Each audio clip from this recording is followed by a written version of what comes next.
Praise the Lord. Good afternoon, brothers and sisters. Happy New Year. Why are you frowning? Are you really happy? Praise God. Well, it's always an honor to be standing in front of brothers and sisters, declaring the Word of God. And I am blessed to be used by God on the first message of this year. Wow, what a privilege to open up the year. Oh Lord, praise the Lord. I'm truly blessed and praise God for that. And I thank God that the Lord is always working in the lives of His children. And it's another year for us to look forward into. Another year that probably will be facing some challenges. Not everything is smooth sailing, especially in the life of a Christian believer. We are always, asked to be steadfast, to be ready, just to be watchful all the time. And I thank God that, there it is. Our message, the first message of this year, the anatomy of growth and decay, lessons on Psalm chapter 1. This is very fitting, right? New Year, Psalm number 1. Right? So, let me read the passage first. If you have your Bible, please turn to the book of Psalm. Verse 1 to 6. There are only 6 verses here. And I'm reading it in the New King James Version. Blessed is the man who walks not in the counsel of the ungodly, nor stand in the path of sinners, nor sit in the seat of scornful. But his delight is in the law of the Lord, and his law he meditates day and night. He shall be like a tree planted by the rivers of water that bring forth its fruit in its season, whose leaf also shall not wither, and whatever he does shall prosper. The ungodly are not so, but are like the chaff which the wind drives away. Therefore the ungodly shall not stand in the judgment, nor sinners in the congregation of the righteous. For the Lord knows the way of the righteous, but the way of the ungodly shall perish. Let us pray. Oh, our dear Heavenly Father, we are so blessed to bring us here as a family, as a congregation, as your children, to give you praise, sing songs. Oh God, we just pray, Lord God, that it will be a sweet aroma in your sight. We pray, Lord God, that you would speak into our hearts as we study these words.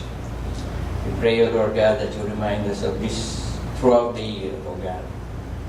We pray, Lord, that you would guide our steps, touch our heart, grant us wisdom, O Lord God, and open our eyes, O Lord God, in the path that you have set before us for this year. I pray, O Lord, that you will grant us the courage to stand up in what we believe in. Pray, O Lord God, to grant us also the courage to accept the things that are hard but true, O Lord God. We pray, O Lord God, that the love for one another will grow more effective each day. And I pray, O Lord God, that we may continue to honor you with our lives. Thank you, Lord. This I pray in Jesus' name. Amen. Amen. Praise God. Thank you, Lord. Well, Sister Hermie just mentioned a while ago, it's a new year, and customarily, when a new year comes, we have New Year's resolution. which we will break the succeeding month, right? Okay. I will work out, on my treadmill. I will, do some exercise. The membership for the fitness club would go high like that. And then by February, it goes like that. There you goes your New Year's resolution. But I believe that every one of us, maybe I'm wrong, right? But, as the year approaches, there's something in our mind, that we set, right? I believe every one of us has something to look forward into throughout the year. It's not like, que sera. Whatever will be. There is no direction. There is no plan. I believe that as Christians, we should have some plan ahead. Or at least, we have a vague idea of what we want to accomplish, right, along this year, right? And that decision that we will make would determine whether we will grow or we will decay. Okay? I want you to remember this by the end of the year. Oh, I remember Brother Willis' message. I think the end of the year is a good time to assess whether we grew in our Christian faith or did we decay in our Christian faith. This is the one that we're going to be studying this afternoon. And I hope you will get something like I did when I was studying this one. It took me a while to really understand this Psalm chapter 1. It is the first Psalm of the book, and it's anonymous. We don't know who wrote this one. It doesn't mention who wrote the book or this Psalm. But it starts with the word, blessed is the man. Blessed, the word here is happy. That's why I ask you, are you happy? Happy New Year? You haven't seen your credit card bill yet, okay? So, at least, for a while, you should be happy until you see your credit card bill, okay? So, it starts with the word blessed or happy, right? And it says there, blessed is the man, but it doesn't stop there, right? It's talking about a blessed man or a happy man who does not do these things. Okay? Who does not do these things. Okay? Okay, wait a minute. Sorry. Before we go in there, I was looking who are here in good in math. No one? Okay. When I see graphs like this, it terrifies me because mathematics, although I like it, it's hard to understand. Not by everyone, right? So here it's a graph. While I was looking into the word decay and growth, and I said, oh, I didn't know that there's a mathematical equation.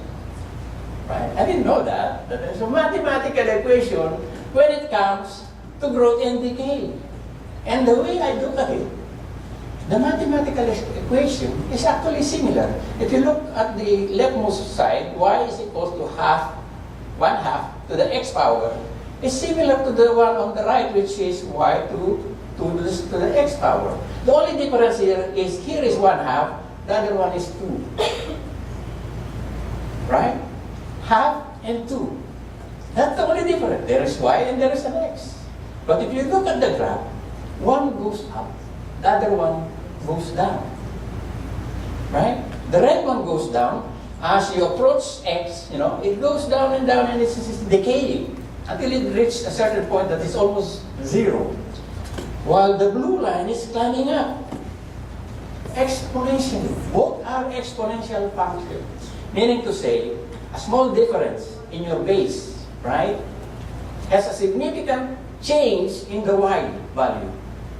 I said, as I was still contemplating on this, I said, it seems to me this is like a Christian You know, a person's life, you know, that the more we spend time, right, in either way, whether we spend time with the Word of God or we spend time with this world, a small significant change in that creates a big impact in our lives. And sometimes we don't even notice it because it's exponential. A small variation only. Oh, I'm just, just watching something in the web, a small change, and suddenly, you don't even notice it. Within a year, your Christian life has gone down so far. You don't even notice it. The same way, when you are in the work of God, you don't notice it. You grow also exponentially if you stay with the work of God. Then I said, this is very good. I mean, grab, right? It almost represents the life of a person. Whether you devote your life in the Word of God, or you devote your life for your own pleasure in this world. That's why I have entitled this somewhat The Anatomy of Growth and Decay. Now the question is, which one are in this equation? Are we here or are we there? Which one are we, right? I think it's a good idea that as a Christian, believer in Christ, we should grow, right? Not decay, right? We should avoid the trap. There is a trap in there, And I said, okay, this is a good graph to show, right? But these are the things that mentioned in verse 1. It says there, blessed is the man, you are blessed, you are happy if you do not walk in the counsel of the ungodly. Right? First, sometimes you meet some people, you talk with them, casually, maybe one you see in the subway or on the bus, right? Sometimes you talk, right? Or sometimes, in school, those who are studying, you have friends, or sometimes in your workplace, your colleagues, your family members, right, who are not believers. Sometimes just a casual talk, sometimes they give you advice, sometimes you talk on something, some issues, But here it says there that those who are blessed does not walk in the counsel of the ungodly. They don't listen to the advice of the ungodly. Right? Especially students. The liberalism that is nowadays in schools. Right? You think it's sensible when they advise you on something. But you don't notice it, that in the end, it doesn't end good for you. You have to be watchful, right? And a lot of people, including my family, which are influenced by schools, right? They don't watch out.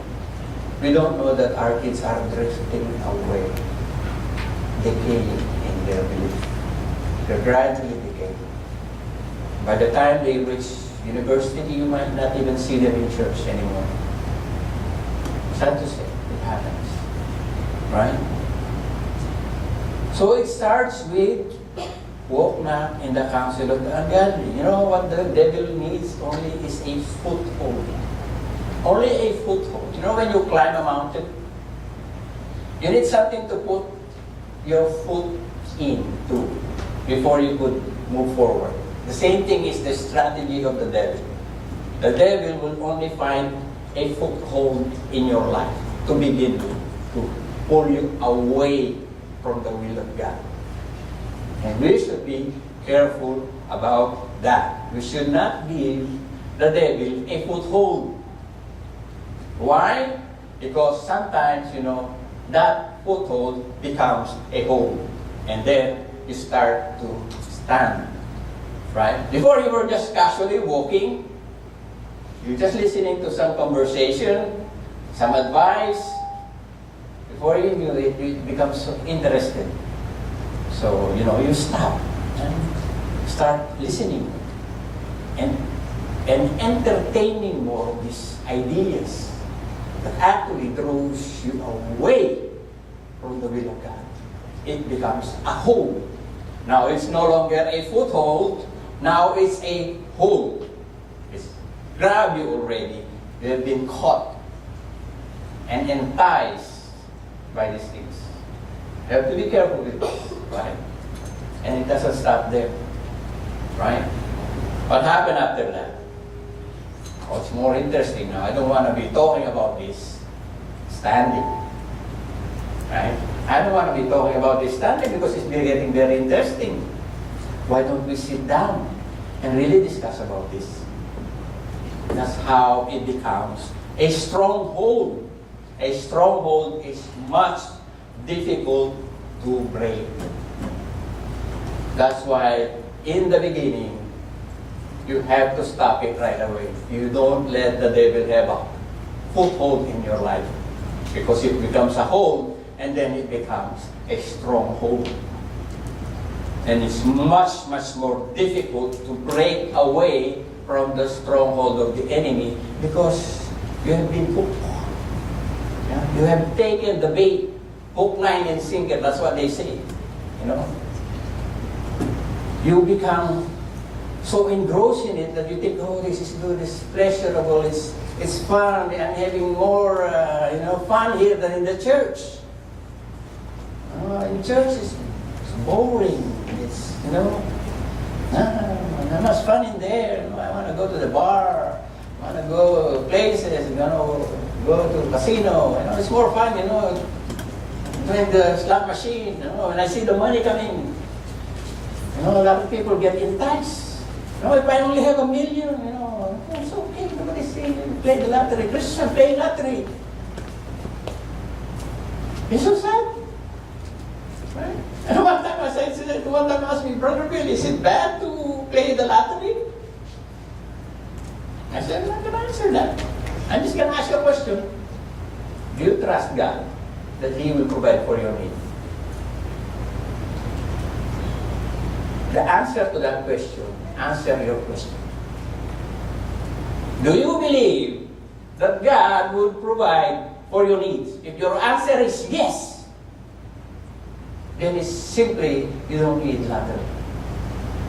But if you say no, then go ahead, play the lottery. Just admit you don't trust God. As simple as that. It's not a matter of me saying bad, it's good. No. What do you believe in? Do you believe in a powerful God that will provide for your needs? Right? You don't need to resort to gambling. Right? It's a sad thing, It becomes a stronghold. Small things, sometimes it's just a small amount, and then it becomes a big amount. And then it becomes like a vices, like, you go to the casino and then you sell everything, your wife gets upset or your husband gets upset because all the money that you're earning goes to nothing. Just because you want to, I have lost this amount, I need to get it back. No. The solution for there is stop. You'll never get it back. Right? Or gambling like that. Same thing with pornography. Same thing with, all this stuff that is happening nowadays in our surrounding. It starts small and it's exponentially goes either up or goes down. Same as what I've shown a while ago. So never let the evil or the devil give you the foothold. Stop from there. But even if there is a stronghold, I'm not saying you are or we are hopeless. There is still hope. Okay? Don't lose heart. Right? Now, it says there, who walks not, to stand not in the counsel, nor stand in the path of sinners. Now here, as I said, we will make a choice. Which path are we gonna take from today? Are we going to take the right path or the path of the sinners? Actually, when I read this, the word path here means the way, which is mentioned in verse 6, right? For the Lord knows the way of the righteous, but the way of the ungodly shall perish. There are two ways they are mentioned. The way of the righteous and the way of the ungodly. But if I look at the meaning, the words are the same. They are basically the same word. There's a small letter that is changed, which signifies a negative connotation. Meaning to say here, when it says, stand in the path of sinners, it's a way, the same way, but with a negative connotation. Meaning to say, this is a path that is being chosen by the ungodly. And God said, you shall not go. If you want to be blessed by God, don't take this path. Don't take this path. Because not only will it affect your life here, it will affect your life in eternity. Right? Now, that is the negative side. Do not do this, right? But it says in verse 2, do this. Okay? So first it says, okay, don't do this.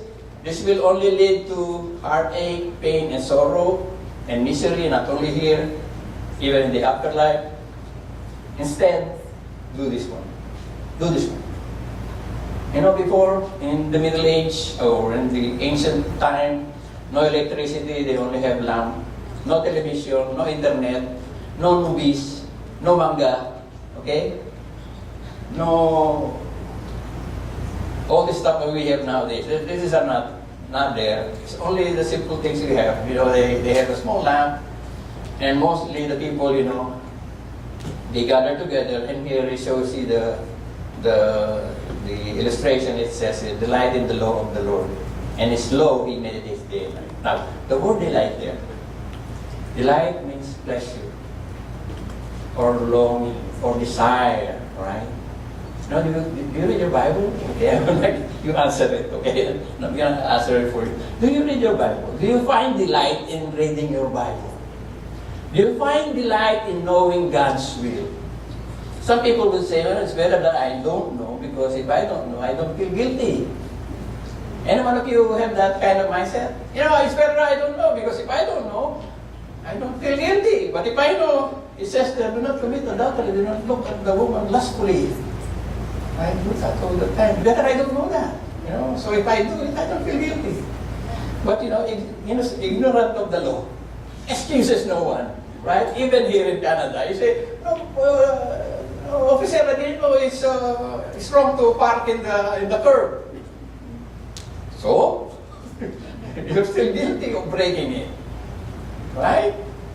So, people think that they can get away with it by not knowing. Right? No. You cannot get away with it. So, it says there, do you delight or have pleasure or longing in knowing the Word of God? That's the thing. Right? Or, you know, like me, in my early stage of being a Christian, because I don't know much about the Bible, I just read it. That's understandable. You know, you just read it. You don't need to understand every single thing. Just read it. Read it. Read it. Read it. The next stage is, you know, once you read it, try to understand what it says. Right? It's a stage. It's not like overnight. Right? It took me years. I'm still studying, I'm still learning, I'm still growing. Like you and me. Right? We will progress in our faith. Right? But a believer in Christ would always have a love for the Word of God. Because our intention or our main purpose is to honor the one who saves us. You know, you want to honor him. If you want to honor somebody, you have to know what he likes and what he doesn't like. What pisses off your wife or husband, you know, don't do that. You have to know your husband or your wife. You know, when your wife doesn't want this or your husband doesn't want this, don't do it. Right? It doesn't like, you know, some people, they don't like bringing the garbage outside. You know, I don't like that. Right? Me, you ask my wife, I don't like cooking. Right? I can cook, I don't like cooking. Right? Ask me to wash the dishes, clean the washroom, fix the plumbing, fix the toilet. I will do it. Cooking. No, I have another ministry, not this one. But there are things that, you know, we have to live with it. You know, sometimes, you know, that's how it is, right? But as I said, to honor or to please somebody, you have to know them, right? You wanna please the Lord, you wanna honor the Lord, you have to know Him. And the only way you would know the Lord is through His Word, right? Now, it says there that His delight or His pleasure or His longing is the law of the Lord or the Torah of Yahweh. This is the literal translation. The Torah of Yahweh. His delight is in the law or the Torah of the Lord, and His laws He meditates day and night. Now, the word meditate here, as I was looking into its meaning, is not something that we just think about like this. As I was looking into it, the actual meaning here is to speak one's thought aloud when by oneself. Meaning to say, you are reading it loud, right? You are reading the statement in a loud way. It's like you're talking to yourself. Just something like that, right? Speaks one's thought aloud when by oneself to become absorbed in thought, to think about something carefully and thoroughly. Right? This is not a casual reading. This is something that you contemplate and you put your mind until you are engrossed in it, trying to find out and carefully and thoroughly learn something about what actually it's trying to tell. That is what it means on meditate the Word of God. It's not like just reading it, that's it. Casual reading. Although that is just the first stage, reading it, knowing it. The next stage is trying to understand what it says. Right? So, meditate, speak one's thought when he's within oneself. So that is what it says here. You should have, or we should have, a desire, a delight, or longing for the Lord, know the Word of the Lord. Not only that, also to meditate on it. Really go deep into it. What are you trying to say, Lord? What are you trying to tell me, Lord?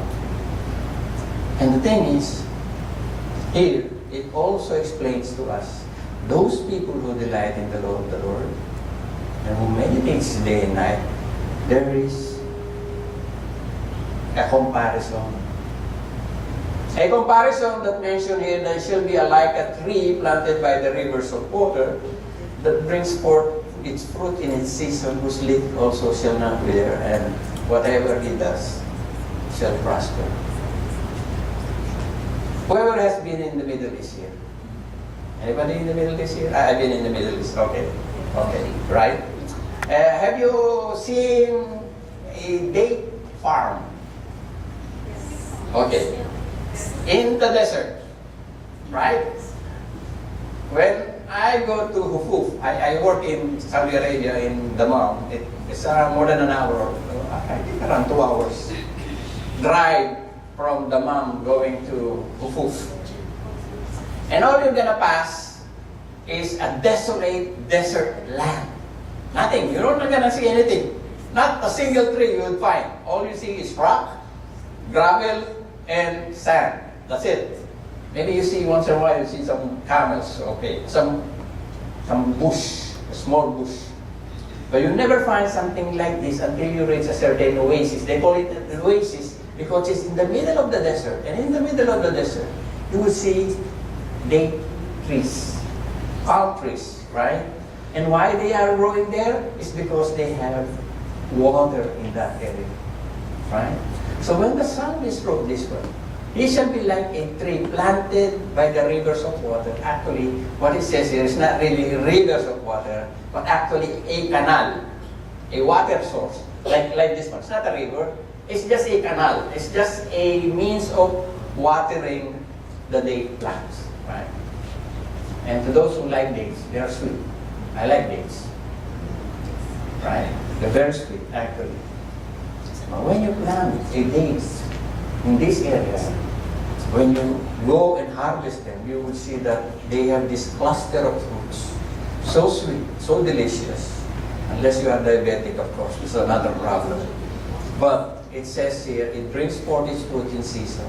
who sleeps shall not wither, and whatever he does, prosper.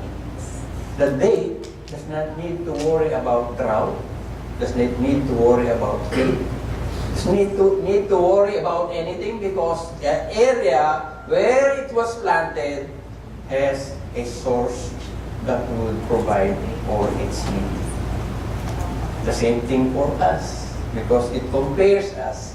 If we delight in the word of the Lord and meditate on the word of God, it doesn't mean it's just in the head. Right? When we meditate on the word of God, study the word of God, we gain wisdom. And when we gain wisdom, we have a strong foundation that cannot be shaken. You will be compared as to those days. You'll be strong. You cannot be driven by just this and that. Whose leaf will not wither, whose fruits are in season, and whatever does, prosper. Okay. This is very good because I like to hear this word prosper. Because a lot of people claim, God's plan for you to prosper. Jeremiah 29:11. They didn't know the word prosper there is peace, shalom.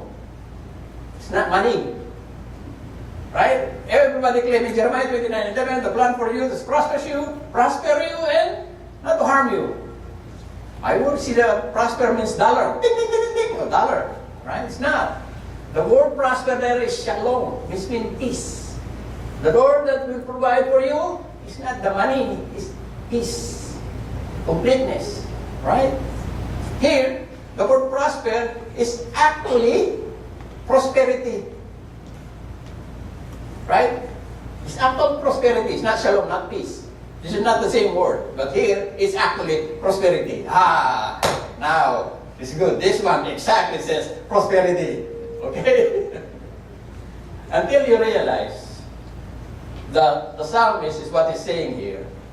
Whatever you do, right, for the glory of God, will prosper. Okay? It's not like, if I meditate, read my Bible, study, learn it, I'll have more. Ding, ding, ding, ding, ding, money. That's not what I meant. That's not what I meant. What the psalmist is saying here, if you devote yourself, you love God, you give your life to Christ, serve God, whatever you do for His glory will prosper. Will prosper. Now, if you will be gaining money, some way be blessed by God, I'm not against it. I'm not saying that is bad. Okay, because a lot of people in the Bible are rich. Right? Being rich is not bad. But if your intention in doing this is because you want money, then you miss the point. You may not get money. You may not be getting all these prosperity people, trying to sell you health, wealth, and happiness. You might not get those things. Actually, as I was saying, we might be facing obstacles along the way. We may be facing challenges in the church. We might be facing difficulties along the way. Right? But, as what it says here, if you delight in the Lord, right, in His laws, and meditate on it, and gain wisdom in it, whatever you do for the glory of God, you'll prosper. That is your intention. That is what the Lord guarantees. Anything you do for the Lord will prosper. It's not like you think only by yourself. I will have more money, I will be wealthy, I'll be happy. I'll buy this, that. So me and myself. The psalmist is saying, devote yourself to God. Everything you do will be blessed by God. Right? Not for your own gain, but, for the glory of God. Right? Now, prosper, advance, make progress, successful. Right? Now, it says there also, a contrast with this is this one. The ungodly. The ungodly are not so. but they are like the chaff which the wind drives away. You know, when you harvest, normally in the Philippines is rice, right? And then we call it ipa. I don't know what they call it in Tagalog. Ipa, same I think, ipa. The hush, right? After you pound the rice, it breaks, and then you just toss. And then the ipa or the chaff, get blown away. The thing with the chaff is that it's blown in many directions, and it goes in many directions. But the grain only goes in one direction. The grain goes only down because it's heavy. The chaff, it gets blown everywhere. Now, the psalmist said, the godly are like that. They get blown away and no direction in their life. That's why I was saying a while ago, this is a new year. I think it's wise for us to have a direction. Not wandering here and there, like the chaff doesn't have any direction. Right? There's no plan for spiritual growth. Actually, as I was saying, as I was showing it to you, anatomy of growth and decay, there is no middle. There's no middle. There's no in between the growth and decay. If you're not in the growing side, for sure, you are on the decaying side. So if you're not growing, you're actually decaying. That is it, right? So that's what it says here. They are like the chaff, driven away by the wind. No direction, no progress,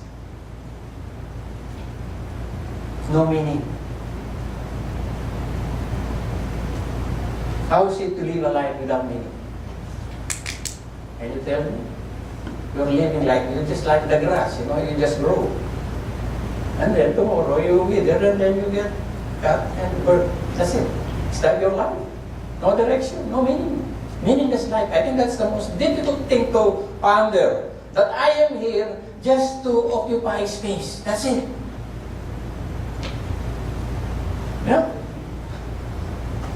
I'm just here to occupy space. I'm just here to, occupy that chair. No meaning.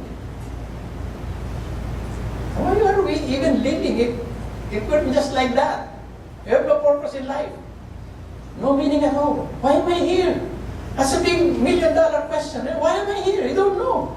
Right? I'm just occupying space. I have no purpose at all. Why are you living it then? There's a lot of people, when they don't find meaning in their life, they commit suicide. Because they couldn't find any meaning. Why am I here? What's the purpose of being here in this world? They have no meaning. Actually, they have a meaning, but they don't want to know. Right?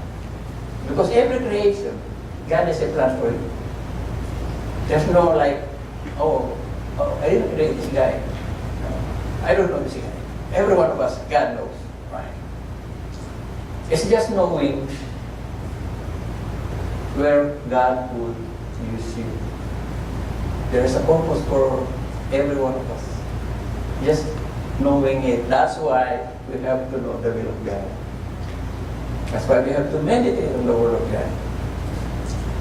We are not like the chaff, driven away by any kind of wind in every direction. No purpose, no meaning. The sad thing is, in the end, we will face judgment. That's a sad thing. The ungodly shall not stand in the judgment, nor sinners in the congregation of the righteous. This is the final act. Whether you choose to grow or you choose to decay, in the final end, it's your choice where you want to spend eternity. Now, some people will say, nobody came back and say, back there is like this. Back there is like that. Nobody came from heaven and come down and say, this is it, like this is heaven's nice. Nobody from hell came back and said, okay, hell is like this. Right? Actually, I have a co-worker one time said, nobody came back. I said, even if they come back, he still don't believe. Even if the dead would come back, that's what Jesus said, you know.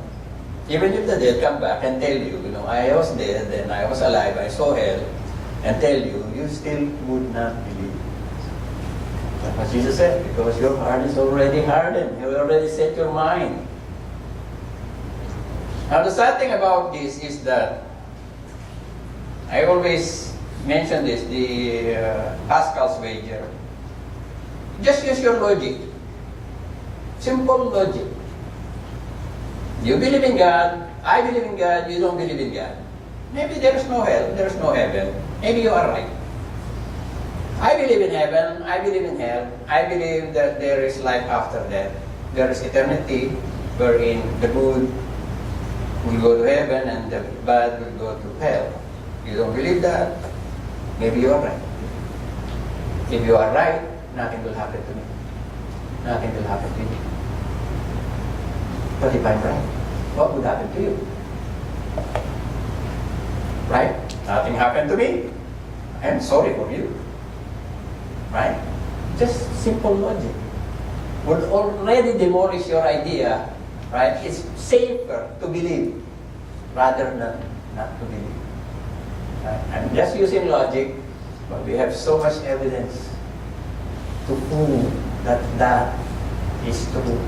The scripture says it, the Lord says it, Lord Jesus Christ mentioned it, and we could not avoid that in the last times, in the last judgment, right, the sinners will not stand together with the righteous. There is a distinction, right? Some people say, oh, that's not fair. No, God is loving. Isn't it? God is loving. Yes, God is loving. There's no doubt about that. But God is holy and just. If He tolerates sin, He's not going to be just. Right? If your kids, those who have kids, misbehave, and you tolerate them, then you don't love them. You don't love them. You let them do what they're going to do. Right? That's why, you know, when you say God is love, that is true, but don't forget there's another side of God, which is holy God, holiness. And He will not tolerate sin. He will not let the righteous stand together with the unrighteous. Now, here it says there, the last part, verse 6. For the Lord knows the way of the righteous, but the way of the ungodly shall perish. It's so sad, you know, that people think that I'm okay, I'm good. I've seen some people, you know, thinks that the life that they have is only here. And when they die, everybody goes to heaven. Or some people even think that, no, there's no heaven, there's no heaven.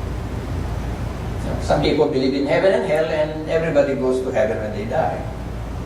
Right? Which is not true, we know that, right? That not everyone goes to heaven. If you believe in heaven and hell, not everyone goes to heaven. Actually, majority goes to heaven. Especially those people who think that they're going to heaven without knowing the will of God. They just think that it's a default when you die. As long as you know God, by default, you are in heaven. Right? And you won't hear anyone preaching in a funeral that the person goes to heaven. Have you? I haven't. Right? And are you going to say no? When the family says, oh, he's in heaven with God already, you want to say no. But you know that the person is not living according to the Word of God. You know that the person is an adulterer, is a gambler, is a drunkard, is an abuser, is a thief, or whatever. And then they'll say, oh, he's already in heaven with God. You want to say no? Right? But in your mind, you're thinking like, how do they assume that he is in heaven? It's better to assume that they don't know where he is. Which is the fact that we don't know. Right? Even our loved ones, when they pass away, we don't know 100% if they are in heaven or in hell. The only one who knows is the person himself. Whether you're going to heaven or hell, you're the only one who knows. Why? Because the Scripture said, the Spirit of God. If you are indwelt by the Spirit of God, you would know you are a son of God. If you are truly a children or children of God or sons of God, the Spirit of God will work in your life and you will not be ignoring His word. There is so much there inside you and me that drives us to do the will of God. Only you will know. I cannot see your heart. Maybe you will accept the Lord. That's the problem with some people nowadays. Accept the Lord Jesus Christ and you'll be saved. But that's it. Okay, accept the Lord. I'll be saved. They're concerned more on salvation and not concerned at all with obedience. I'm saved. I got my ticket. I'm saved already. That's it. Goodbye. I can live my life the way I wanted it. Big mistake. Because once you give your life to Christ, it's no longer yours. It's His. And you do what He wills, not what you will. God is not a KJ, okay? Don't get me wrong. God is not a Killjoy that, He wants you to be, gloomy all the time, sad all the time. No, I'm not saying that. Right? What I'm saying is, if you give your life to God, really, really give your life to God, from the heart, you will be blessed. Meaning to say, you will be happy. People give their life to God, even though they're experiencing difficulty, are more happy than those people who doesn't have God in their life. And I hope you remember this until the end of the year. And make an assessment. Am I growing? Or am I decaying? Are we in progression? Or are we in regression? Progress means going up. Regress means going down. This depends on the choice that we will make. Let's pray. Father God, again, Lord, we thank you for reminding us of the truth of your word. We pray, Lord God, as you continue to remind us of these things, oh God. We pray, O Lord God, that you would grant us the strength, the courage, oh God, to be faithful. We pray, O Lord God, that you would lighten up our way through your word. Never step that we make. Speak in our hearts. Reveal yourself to us in a personal way. We pray, O Lord God, that we may be of use for your glory and for your honor. Not in our own way, but through the grace that you would provide for us. We pray, O Lord God, we will be instrumental for the growth of the church that you have given us to be belonging to. Pray, O Lord God, the love for one another will grow stronger every passing day. Pray, O Lord God, that we will set aside all selfish ambition, selfish motives, O God, but continue to honor you with our lives as we walk humbly before your holy throne. In the sacred name of Jesus' name. Amen.